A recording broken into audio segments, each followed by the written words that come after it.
है कि तुम ये राज किसी को न बताना, वरना तुम्हारी मौत यकीनी है। जब अब्दुल्लाह ने रजामंदी जाहिर की तो बादशाह जन्नात उसके करीब आया, उसके दोनों कानों में हल्की सी फूंक मारी और बोला, अब तुम जानवरों की जुबान समझ सकते हो। तुम्हें ऐसी बातें सुनने को मिलेंगी जो किसी इंसान के वहमो गुमान में भी नहीं, मगर याद रखना, कभी जाहिर न करना कि तुम उनकी बातें समझते हो, वरना वो तुमसे डर जाएंगे और नुकसान भी पहुंचा सकते हैं। ये राज अपने दिल में रखना। ये कहकर अचानक सब मंजर गायब हो गया। अब्दुल्लाह ने पलक झपकी तो वो फिर से अपनी बकरियों के पास खड़ा था। न महल था, न जिन्नात, न बादशाह। वो सोचने लगा, शायद ये सब ख्वाब था, लेकिन बड़ा मजेदार ख्वाब था। घर वापस आते हुए वो एक बड़ी सी झील के पास से गुजरा। वहां उसने दो खूबसूरत मछलियां उछलते और खेलते देखी। एक ने दूसरी से कहा, अगर झील के बीच तले वो पुराना संदूक ना होता तो हम उस बड़ी मछली से कभी न बच पाती जो हमें खाने के लिए पीछे पड़ी थी। दूसरी ने जवाब दिया, हाँ, ये संदूक तो सदियों पुराना लगता है, पता नहीं कब से यहां पड़ा है। ये सुनकर अब्दुल्लाह को यकीन हो गया कि जिन्नात की शहजादी वाली बात सच थी।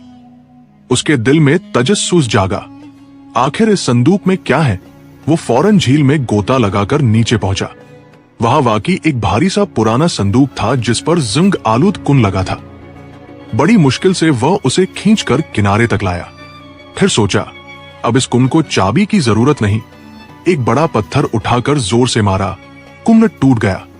जब ढक्कन खोला तो आंखें फटी की फटी रह गई। अंदर लाल जवाहरात और हीरे चमक रहे थे।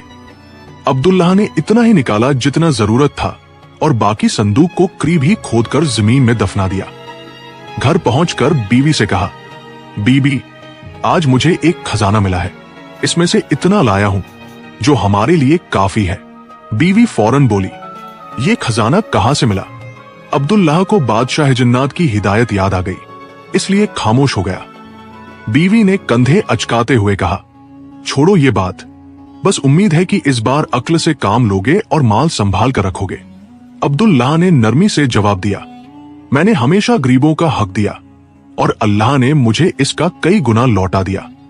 क्या तुम्हें नहीं लगता कि आसमान पर एक आदिल रब है? बीवी ने कहा, यकीनन है, मगर मुझे लगता है कि यह सिर्फ तुम्हारी किस्मत थी। इस बार मैं घर के बाहर किसी फकीर को खड़ा नहीं देखना चाहती। किस्मत बार बार नहीं आती और मैं तुम्हारे खर्च का हिसाब रखूंगी।